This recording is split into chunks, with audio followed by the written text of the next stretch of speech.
Hello everyone, welcome back to our chapter Redox. Today we are going to do few more examples of oxidation state, which are paradox of oxidation number. What do you mean by the term paradox? Now let us discuss first the term paradox.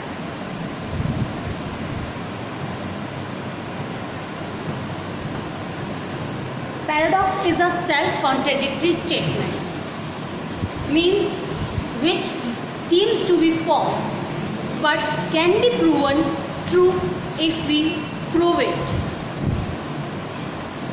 क्या मतलब हुआ? ये एक ऐसा शब्द है जो अपने आप में कॉन्ट्रडिक्टरी होता है, यानी कि देखने पर हमें लगता है कि गलत है, लेकिन अगर हम प्रूव करने जाएं तो ये सही साबित होता है। नहीं समझे?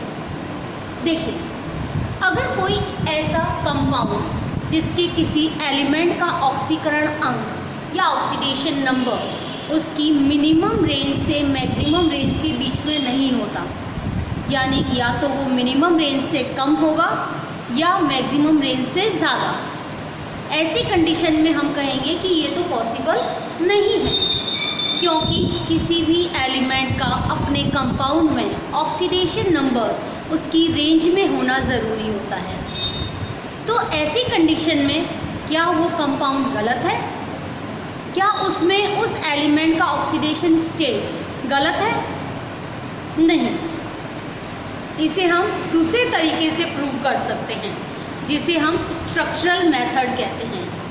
अगर हम किसी कंपाउंड को उसके बॉन्ड स्ट्रक्चर के साथ प्रूव करें तो हम पाएंगे कि उसका सही ऑक्सीडेशन नंबर हमें मिल सकता है, यानी कि वो कंपाउंड जो मैथमेटिकली गलत ऑक्सीडेशन नंबर शो कर रहा था वो सही ऑक्सीडेशन नंबर भी बताता है। इसका मतलब वो कंपाउंड सही है। ऐसे सभी एग्जाम्पल्स को हम ऑक्सीडेशन नंबर का पैराडॉक्स कहते हैं।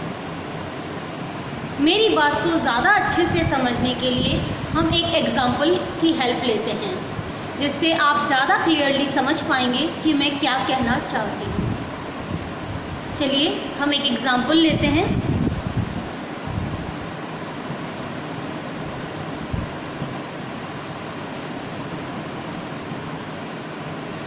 H2S4O6, यहाँ मुझे सल्फर के लिए ऑक्सीडेशन नंबर कैलकुलेट करना है और हम वही मेथड यूज़ करेंगे जो हमने अपने प्रीवियस वीडियो में यूज़ किया था, that is mathematical process. Now let us start. 2 atoms of hydrogen plus 4 atoms of sulfur and 6 atoms of oxygen, which gives us 0 oxidation number, because for a neutral molecule the total sum of oxidation numbers of all the atoms is always 0. Now let us put for the hydrogen, which is +1, sulfur we have to calculate, so put it X, and oxygen in general -2, and total is 0. 2 plus 4x minus 12 is equals to 0. 4x is equals to 12 minus 2. X is equals to 10 by 4, which is equals to 5 by 2. Here we are observing that the oxidation number of sulfur is in fraction.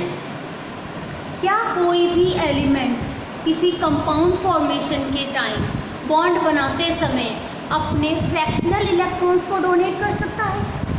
क्या वो आधा electron, 1/4 electron, 3/4 electron, 5/2 electron donate करके bond form कर सकता है? No. Then how it is possible? यहाँ sulphur का oxidation number 5/2 जो कि फ्रैक्शन में आया, जो कि पॉसिबल नहीं है। क्या ये कंपाउंड गलत है? चलिए हम इस कंपाउंड को दूसरे तरीके से समझते हैं, जिसे कहते हैं हम बॉन्ड स्ट्रक्चरल मेथड।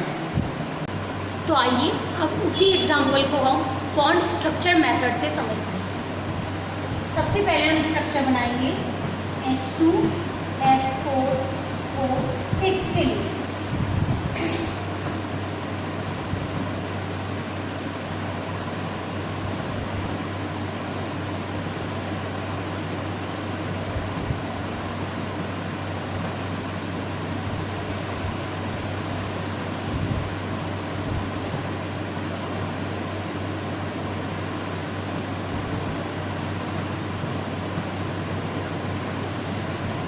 ये स्ट्रक्चर है हमारा H2S4O6 के लिए, जहाँ H बॉन्डेड है O से और उसके बाद कंटिन्यूटी में चारों S आ जाते हैं, अगेन फिर O और H, और यहाँ पर बचे हुए ऑक्सीजन टर्मिनल सल्फर के साथ डबल बॉन्डेड जुड़े होते हैं।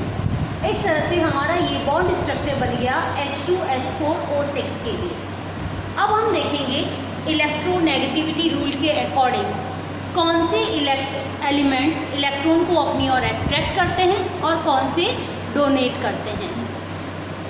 तो सबसे पहले अगर हम देखें तो ऑक्सीजन और हाइड्रोजन में से कौन ज़्यादा इलेक्ट्रोनेगेटिव है? हाइड्रोजन लेस इलेक्ट्रोनेगेटिव होता है, ऑक्सीजन मोर इलेक्ट्रोनेगेटिव होता है।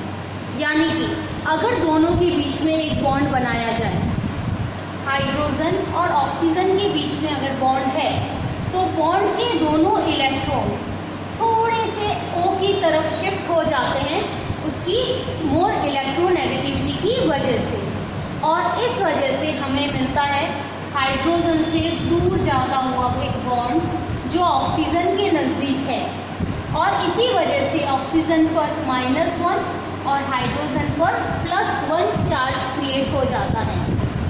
ये +1 चार्ज हाइड्रोजन का ऑक्सीडेशन नंबर है और ये -1 इस ऑक्सीजन का ऑक्सीडेशन नंबर है। तो इस तरह से हम देखते हैं कि अगर इलेक्ट्रोनेगेटिविटी डिफरेंस है तो मोर इलेक्ट्रोनेगेटिव इलेक्ट्रॉन्स को अपनी ओर शिफ्ट कर लेता है, जिससे उस पर नेगेटिव चार्ज आ जाता है, और लेस इलेक्ट्रोनेगेटिव पर पॉजिटिव चार्ज आ जाता है। यह प्रोसेस हम पूरे कंपाउंड में फॉलो करेंगे। तो अब हम देखेंगे कि किस तरह से इलेक्ट्रॉन शिफ्टिंग होती है।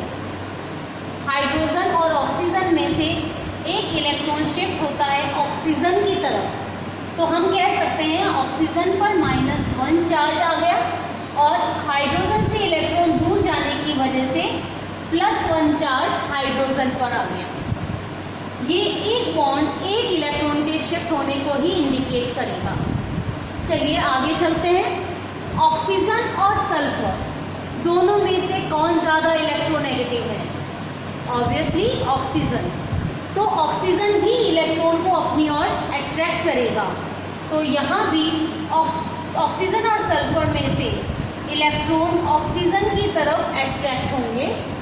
एक बॉन्ड एक इलेक्ट्रॉन का शिफ्ट होना इंडिकेट करेगा, तो ऑक्सीजन -1 और सल्फर +1 चार्ज शो करेगा। अगर ऑक्सीजन को देखें तो इसके पास 2 बॉन्ड है, एक हाइड्रोजन के साथ और एक सल्फर के साथ। ऑक्सीजन और हाइड्रोजन की वजह से ऑक्सीजन पर -1 चार्ज क्रिएट हुआ, और ऑक्सीजन और सल्फर की वजह से भी -1 चार्ज क्रिएट हुआ। ऑक्सीजन पर आने वाला टोटल चार्ज इन दोनों का सम यानी -2 हो जाएगा। यहाँ आपने देखा कि हाइड्रोजन एक ही बॉन्ड बना रहा है और उसकी वजह से उस पर +1 चार्ज आ गया, यानी हाइड्रोजन का ऑक्सीडेशन नंबर +1 है। ऑक्सीजन 2 बॉन्ड्स बना रहा है, जिसकी वजह से ऑक्सीजन पर -2 चार्ज आ गया और उसका ऑक्सीडेशन नंबर -2 हुआ। अब हम आगे चलते हैं। सल्फर, अगर हम सल्फर की बात करें तो सल्फर के पास टोटल 6 बॉन्ड हैं। Look at carefully, 1 2 3 4, 5 and 6। एक बॉन्ड सल्फर और ऑक्सीजन के बीच, दूसरा सल्फर और सल्फर के बीच। बाकी रिमेनिंग 4 बॉन्ड ऑक्सीजन और सल्फर के बीच में है, जो डबल बॉन्डेड है। अगर हम इनमें भी इलेक्ट्रॉन ट्रांसफर को देखें तो सल्फर और सल्फर की इलेक्ट्रोनेगेटिविटी सेम होने की वजह से इलेक्ट्रॉन का अट्रैक्शन नहीं होगा, यानी इनके बीच में कोई इलेक्ट्रॉन ट्रांसफ़र नहीं होगा। और क्योंकि इलेक्ट्रॉन का ट्रांसफ़र नहीं होगा तो चार्ज प्रोड्यूस नहीं होंगे, इसीलिए यहाँ पर कोई चार्जेस प्रोड्यूस नहीं होंगे। इस सल्फर और सल्फर के बीच में चार्ज प्रोड्यूस नहीं होने की वजह से यहाँ कोई भी चार्ज नहीं लिखा जाएगा। नाउ द नेक्स्ट, ऑक्सीजन की तरफ इलेक्ट्रॉन का ट्रांसफर। ऑक्सीजन पर -1 चार्ज, सल्फर पर +1 चार्ज। अगेन एक और बॉन्ड है जो ऑक्सीजन की तरफ इलेक्ट्रॉन को शिफ्ट करेगा, फिर इसकी वजह से भी ऑक्सीजन पर -1 चार्ज आएगा और सल्फर पर +1। मैंने सल्फर के चार्जेस यहाँ नीचे लिखे हैं क्योंकि ऊपर स्पेस नहीं है। ऑक्सीजन टोटल 2 बॉन्ड बनाकर सल्फर से बॉन्डेड है और दोनों ही बॉन्ड्स में इलेक्ट्रॉन ऑक्सीजन की तरफ ही शिफ्ट होंगे, जिसकी वजह से ऑक्सीजन पर टोटल -2 का चार्ज क्रिएट होगा। तो total charge on oxygen -2। Got it? Now sulphur and oxygen, जो नीचे की तरफ ऑक्सीजन हमने बनाया है, इसमें भी इसी तरह से इलेक्ट्रॉन शिफ्टिंग होगी, यानी सल्फर से ऑक्सीजन की तरफ, जो ऑक्सीजन को -1 और सल्फर को +1 चार्ज देगी। Again for the second bond, oxygen -1 and sulphur +1।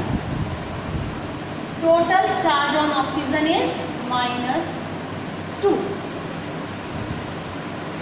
अब इनसे प्रोड्यूस होने वाले चार्ज का टोटल सम लगाते हैं। इन सभी का टोटल लगाएंगे 1, 2, 3, 4, 5, यानी सल्फर पर टोटल चार्ज आ गया +5। ये सल्फर का ऑक्सीडेशन नंबर है। इस सल्फर का जो सबसे पहले नंबर पर लगाया है, इसका ऑक्सीडेशन नंबर हुआ +5, जो कि इसका टोटल चार्ज इंडिकेट करता है। Now come forward, next sulphur, sulphur number 2। Sulphur number 2 की बात करें तो इस सल्फर के साथ कोई भी इलेक्ट्रॉन शिफ्टिंग नहीं हुई थी, तो कोई चार्ज प्रोड्यूस नहीं हुआ। सिमिलरली नेक्स्ट एलिमेंट भी सल्फर ही है, तो वहाँ भी इलेक्ट्रॉन शिफ्ट नहीं होगा और चार्ज प्रोड्यूस नहीं होगा। इसीलिए अगर हम इस सेकंड सल्फर की बात करें तो इसका कोई भी इलेक्ट्रॉन किसी भी डायरेक्शन में शिफ्ट नहीं हुआ, इसकी वजह से इस पर कोई भी चार्ज प्रोड्यूस नहीं हुआ। जब कोई चार्ज प्रोड्यूस नहीं होता है तो ऑक्सीडेशन नंबर 0 रहता है, तो इस सल्फर का oxidation number 0। Sulphur number 2, oxidation number 0। Now the third sulphur, sulphur number 3। Again पहले भी सल्फर है और बाद में भी सल्फर, और केवल 2 ही बॉन्ड बना रहा है। दोनों ही सल्फर होने की वजह से इलेक्ट्रॉन ट्रांसफ़र नहीं होगा और ऑक्सीडेशन नंबर 0 रहेगा, तो इसका भी oxidation number 0। Sulphur number 3, oxidation number 0। Now come forward, sulphur number 4। अगर आप ध्यान से देखें तो इस सल्फर की पोजीशंस फर्स्ट सल्फर के जैसी ही है, वही ऊपर 2 डबल बॉन्डेड ऑक्सीजन, नीचे डबल बॉन्डेड ऑक्सीजन, एक तरफ सल्फर एक तरफ ऑक्सीजन। तो यानी इस सल्फर का चार्ज हमारे फर्स्ट सल्फर के जैसा ही होगा, क्योंकि बॉन्ड्स की पोजीशन सिमिलर है। तो sulphur number 4, oxidation number +5। Then the oxygen, बिल्कुल हमारे इस ऑक्सीजन की तरह ही है, एक तरफ हाइड्रोजन से बॉन्डेड और एक तरफ सल्फर से बॉन्डेड। तो ऑक्सीजन का फिर से ऑक्सीडेशन नंबर -2 रहेगा। फिर ऑक्सीजन -2 और यहाँ हाइड्रोजन पहले हाइड्रोजन की जैसा ही, इसीलिए फिर से +1।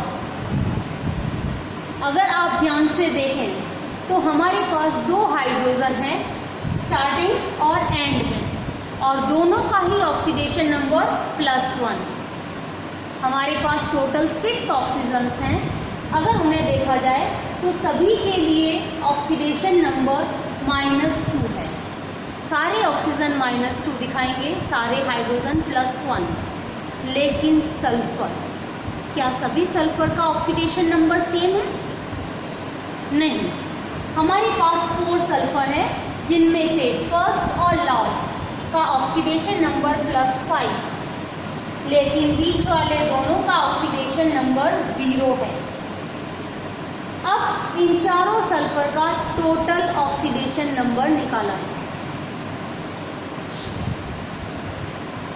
Sulphur 1 plus sulphur 2 plus sulphur 3 plus sulphur 4, चारों के ऑक्सीडेशन नंबर का सम करेंगे।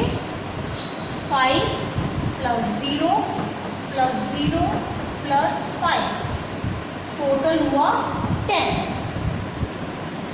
4 सल्फर का टोटल ऑक्सीडेशन नंबर 10। तो हर सल्फर के लिए, for each and every sulphur, we can divide it by 4 and we get 5/2, जो कि हमने मैथमेटिकली कैलकुलेट किया था, जो सही नहीं था। हमने कहा कि फ्रैक्शन में नहीं हो सकता, तो ये फ्रैक्शन में इसलिए शो हो रहा है क्योंकि हमारे पास टोटल 4 सल्फर है, जिनमें से 2 ऑक्सीडेशन नंबर शो करते हैं और 2 नहीं करते। तो हम टोटल ऑक्सीडेशन नंबर कैलकुलेट करके नहीं बताएंगे, हमें ऐसे एग्जाम्पल्स में पर्सनली इंडिकेट करना होगा, इंडिविजुअली बताना होगा कि किस सल्फर का ऑक्सीडेशन नंबर कितना है। तो यहाँ first sulphur +5, second and third 0 और फोर्थ सल्फर अगेन +5 लिखा जाएगा। तो हमारे आंसर में हम चारों सल्फर के लिए अलग अलग ऑक्सीडेशन नंबर दिखाएंगे। यहाँ हमारा सल्फर का ऑक्सीडेशन नंबर जो +5 है वो हमारी रेंज में है, क्योंकि सल्फर की रेंज -2 से +6 होती है। ये फ्रैक्शनल नहीं है, ये रेंज के बाहर नहीं है। इसका मतलब ये कंपाउंड H2SO4 बिल्कुल सही बना हुआ है, इसमें कोई गलती नहीं है। तो आपने देखा कि मैथमेटिकली जो चीज़ गलत प्रूव हो रही थी, जिसका ऑक्सीडेशन नंबर सही कैलकुलेट नहीं हो रहा था, बॉन्ड स्ट्रक्चर मेथड से सही प्रूव हो गया। इस तरह के एग्जाम्पल्स को ही हम पैराडॉक्स कहते हैं। कोई कंपाउंड पैराडॉक्स बिहेव क्यों करता है? देखिए बेटा, अगर किसी कंपाउंड में प्रेजेंट कोई एलिमेंट या उसका कोई एटम 0 फ्रैक्शनल ऑक्सीडेशन नंबर या मिनिमम और मैक्सिमम रेंज के बाहर ऑक्सीडेशन नंबर शो करता है, तो हम उसे पैराडॉक्स का एग्जाम्पल कहेंगे। वो एग्जाम्पल पैराडॉक्स क्यों हुआ, इसके पीछे एक रीज़न होता है। अगर आपने एग्जाम्पल को ध्यान से देखा है तो इस एग्जाम्पल में वो एलिमेंट जिसका ऑक्सीडेशन नंबर गलत लग रहा था, वो काउंटिंग में 1 से ज़्यादा है, और 1 से ज़्यादा होने के साथ वो सभी अलग अलग ऑक्सीडेशन नंबर शो कर रहे थे। अगर कोई ऐसा एग्जाम्पल है जिसमें कोई एलिमेंट 1 से ज़्यादा एटम्स रखता है और वो सभी इक्वल ऑक्सीडेशन नंबर शो नहीं करते हैं, तो ऐसे एग्जाम्पल्स पैराडॉक्स बनते हैं। यानी मैथमेटिकली उनका ऑक्सीडेशन नंबर सही कैलकुलेट नहीं हो पाता, परंतु अगर हम बॉन्ड स्ट्रक्चर फॉर्मूले से एक्सप्लेन करें तो हम उसे प्रूव कर सकते हैं। हम एक और एग्जाम्पल के साथ समझते हैं।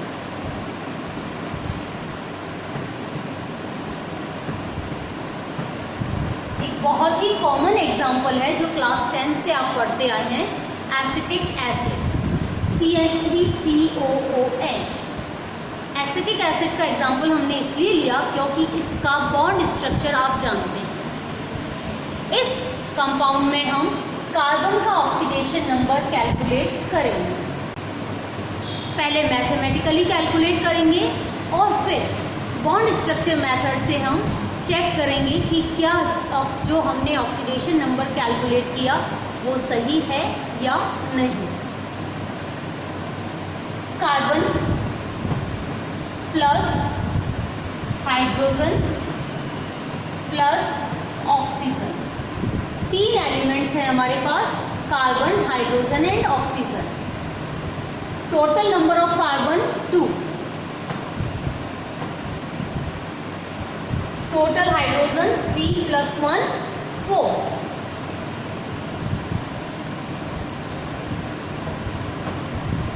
एंड टोटल ऑक्सीजन 2,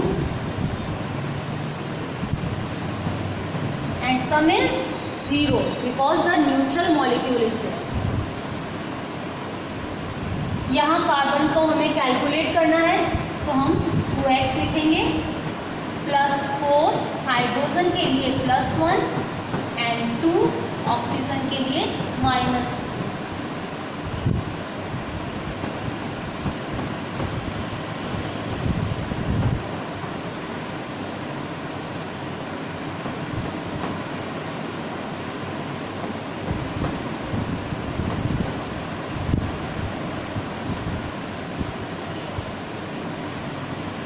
x की value 0/2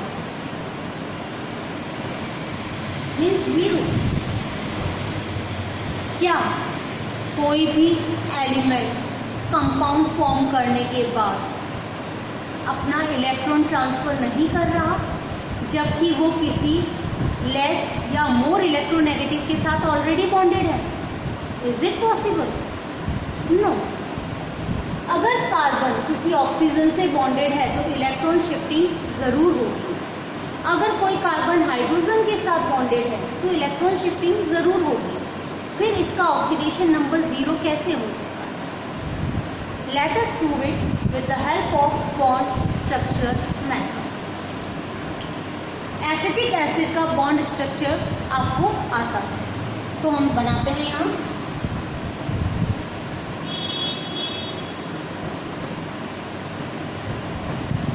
CH3 then C double bond O single bond O and H। ये एसिटिक एसिड का बॉन्ड स्ट्रक्चर फॉर्मूला है। अब यहाँ पर हम ध्यान से देखें अगर तो कार्बन और हाइड्रोजन के बीच में बॉन्ड बना है। कार्बन हाइड्रोजन के कंपैरेटिवली मोर इलेक्ट्रोनेगेटिव होता है, इसलिए इलेक्ट्रॉन कार्बन की तरफ शिफ्ट होंगे। Single bond single electron shifting, hydrogen पर चार्ज +1 और कार्बन पर -1। जिस तरफ इलेक्ट्रॉन जाते हैं वो नेगेटिव और जिसकी तरफ से जाते हैं वो पॉजिटिव चार्ज शो करता है। इसी तरह से अगर ऊपर वाला हाइड्रोजन देखें तो वो भी कार्बन की तरफ इलेक्ट्रॉन शिफ्ट करेगा, जिसकी वजह से हाइड्रोजन पर +1 और कार्बन पर -1 चार्ज होगा। कार्बन के चार्जेस मैंने नीचे लिखे हैं ताकि यहाँ मैच ना हो। थर्ड हाइड्रोजन जो कार्बन से बॉन्डेड है फिर से कार्बन की तरफ इलेक्ट्रॉन शिफ्ट करेगा, हाइड्रोजन +1 और कार्बन -1। इस कार्बन के साथ बने हुए 3 हाइड्रोजन वाले बॉन्ड तीनों ही -1 चार्ज प्रोड्यूस करेंगे।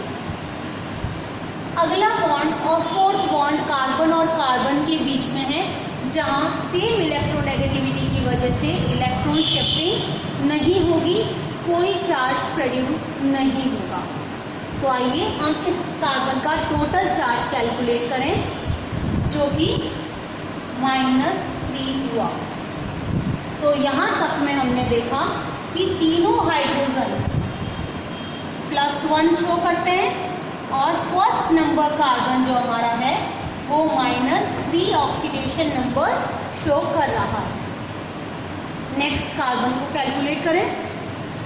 कार्बन और कार्बन के बीच में कोई इलेक्ट्रॉन ट्रांसफर नहीं है। कार्बन और ऑक्सीजन दोनों के बीच अगर हम देखें तो ऑक्सीजन की इलेक्ट्रोनेगेटिविटी ज़्यादा है, इसीलिए इलेक्ट्रॉन ऑक्सीजन की तरफ शिफ्ट होंगे। तो कार्बन से ऑक्सीजन की तरफ शिफ्टिंग, जिसकी वजह से ऑक्सीजन पर चार्ज -1 और कार्बन पर चार्ज +1। कार्बन और ऑक्सीजन के बीच में डबल बॉन्ड है, तो दोनों ही बॉन्ड अपने इलेक्ट्रॉनों को ऑक्सीजन की तरफ शिफ्ट करेगा। -1 चार्ज इस बॉन्ड से और -1 दूसरे बॉन्ड से, टोटल -2 चार्ज आया। और यहीं पर कार्बन के पास टोटल +2 चार्ज। अगर हम टोटल लगाएं तो ये बना +3, यानी कार्बन नंबर 2 पर ऑक्सीडेशन नंबर या चार्ज हुआ +3, ऑक्सीजन पर हुआ -2 और इस ऑक्सीजन पर -1। ये ऑक्सीजन हाइड्रोजन से भी बॉन्ड बना रहा है, जो कि फिर से इलेक्ट्रॉन को अपनी ओर अट्रैक्ट करेगा, -1 और हाइड्रोजन +1। Total for oxygen -2। तो हमने देखा कि हमारे पास 2 ऑक्सीजन है और दोनों का ऑक्सीडेशन नंबर या चार्ज -2 है। तो ऑक्सीजन -2। हाइड्रोजन हमारे पास 4 है, 1 2 3 एंड 4, और सभी पर ऑक्सीडेशन नंबर या चार्ज +1 है, तो हाइड्रोजन +1। लेकिन 2 कार्बन हैं, कार्बन नंबर 1 और कार्बन नंबर 2। इन दोनों का ही ऑक्सीडेशन नंबर या चार्ज अलग अलग मिलता है। कार्बन नंबर 1 -3 और carbon number 2 +3 oxidation number show कर रहा है। और यही रीज़न है कि 2 अलग अलग एटम एक ही एलिमेंट के होने पर भी अलग अलग चार्जेस शो कर रहे हैं, अलग अलग ऑक्सीडेशन नंबर शो कर रहे हैं, जिसकी वजह से ये एग्जाम्पल मैथमेटिकली प्रूव नहीं हो पा रहा था। और ऐसे ही एग्जाम्पल्स हमारे पैराडॉक्स कहलाते हैं। उम्मीद है आपको ये एग्जाम्पल समझ में आ गया होगा। तो आइए हम एक लास्ट एग्जाम्पल और करते हैं, जो मैथमेटिकली सही ऑक्सीडेशन नंबर नहीं दिखाएगा, लेकिन अगर हम उसे प्रूव करें तो हमें पैराडॉक्स के रूल्स के अकॉर्डिंग अलग अलग ऑक्सीडेशन नंबर शो करने वाले एटम्स उस कंपाउंड में मिलेंगे। Fe3O4। Fe3O4 में अगर हम आयरन के लिए ऑक्सीडेशन नंबर कैलकुलेट करें, 3Fe +4 ऑक्सीजन और टोटल 0 न्यूट्रल मॉलिक्यूल होने के कारण, 3X +4 -2 for oxygen and 0, 3x - 8 = 0, x = 8/3। Again fractional value which is not possible. तो आयरन फ्रैक्शनल वैल्यू के साथ ऑक्सीडेशन नंबर शो कर रहा है, लेकिन क्या आयरन का एक्चुअल ऑक्सीडेशन नंबर फ्रैक्शनल ही है? तो आइए हम प्रूव करते हैं कि आयरन के लिए सही ऑक्सीडेशन नंबर क्या होगा। मैं आपको बता दूं कि बेसिकली Fe3O4 कोई एक पर्टिकुलर मॉलिक्यूल नहीं होता है। Fe3O4 जो है वो 2 अलग अलग मॉलिक्यूल्स का कॉम्बिनेशन है, एक मिक्सचर है जिसके अंदर 2 अलग अलग मॉलिक्यूल्स होते हैं, FeO और Fe2O3। यानी Fe3O4 जो मिक्सचर है वो FeO और Fe2O3 का एक कॉम्बिनेशन है। तो Fe का आयरन का ऑक्सीडेशन नंबर कैलकुलेट करने के लिए हमें इन्हें अलग अलग फॉर्म्स में यूज़ करना होगा, और अब इसका मैथमेटिकली ऑक्सीडेशन नंबर कैलकुलेट करते हैं। FeO Fe plus oxygen total 0, x plus -2 is equals to 0, x minus 2 and x is equals to +2। यहाँ Fe का ऑक्सीडेशन नंबर +2 हुआ और हम जानते हैं कि आयरन +2 ऑक्सीडेशन के साथ फेरस बनाता है और ये पॉसिबल है। इसी तरह से Fe2O3 को कैलकुलेट करेंगे।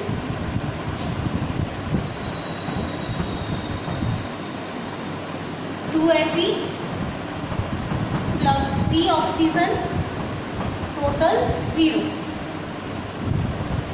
2x plus 3 with -2 is equals to 0, 2x minus 6, 2x is equals to 6 and x is equals to 6 by 2 which is equals to 3। यहाँ Fe का ऑक्सीडेशन नंबर +3 हुआ तो हमने देखा कि Fe3O4 जो दो अलग अलग टाइप के मॉलिक्यूल से मिलकर बना है उनका अलग अलग ऑक्सीडेशन नंबर कैलकुलेट करें तो Fe एक बार +2 और एक बार +3 यानी फेरस और फेरिक फॉर्म्स को शो करता है विच इज़ पॉसिबल। तो हमने देखा कि Fe3O4 को जब हमने एक साथ कैलकुलेट किया तो iron fractional oxidation number show कर रहा था जो पॉसिबल नहीं है, लेकिन उसे अलग अलग करके उसकी इंडिविजुअल फॉर्म्स में लाकर अगर कैलकुलेट करें तो हमें करेक्ट ऑक्सीडेशन नंबर मिल जाता है। और we can say that all the compounds having the elements with more than one number of atom and different oxidation number forms paradox of oxidation number। वो सारे एग्जाम्पल्स जिनमें एक ही एलिमेंट के एक से ज़्यादा एटम्स होते हैं और वो सभी एटम्स अगर अलग अलग ऑक्सीडेशन नंबर शो करें तो ऐसे एग्जाम्पल्स पैराडॉक्स बनते हैं। उम्मीद है आपको पैराडॉक्स के एग्जाम्पल्स समझ में आए होंगे। आप कुछ और एग्जाम्पल्स अपनी बुक की हेल्प से करने की कोशिश कीजिएगा और अगर कोई डाउट हो तो मुझे ज़रूर पूछिएगा। Thank you everyone and in our next video we will discuss about oxidation and reduction with the help of oxidation number. किसी भी रिएक्शन में ऑक्सीडेशन नंबर्स की हेल्प से हम कैसे पता लगा सकते हैं कि ऑक्सीडेशन हो रहा है या रिडक्शन हो रहा है। Thank you once again.